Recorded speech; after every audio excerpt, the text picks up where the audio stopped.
Guys, আশা করি আপনাদের প্রত্যেকের এলাকায় বৃষ্টি হচ্ছে। জানি যে বৃষ্টি হচ্ছে সৃষ্টিকর্তার রহমত, শান্তি আর নেমে আসে আমাদের উপর। তাই বলে এত বৃষ্টি, দেখেন কি অবস্থা। ওইটা হচ্ছে আমাদের বাসা আর আমাদের এইটা হচ্ছে যাওয়ার রাস্তা।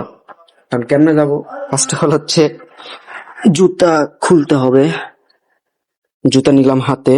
আর সবচেয়ে মেন বিষয় হচ্ছে আমি এই জায়গায় একটু আগে একটা সাপ যাইতে দেখলাম। এখন সৃষ্টিকর্তা ভরসা, দেখা যাক কি হয়। চলেন।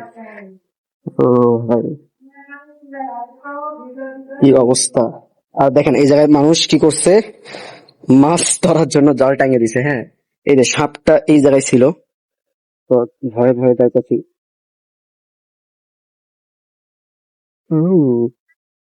আমি হচ্ছে পা দিয়ে পানি রাখতাছি যাতে কোনো পোকা মাছের থাকলে আর কি এটা হচ্ছে কি চলে যায়।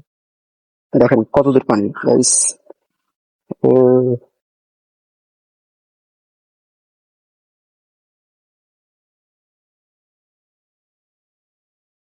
চাচি, এত পানি হইলে হবো?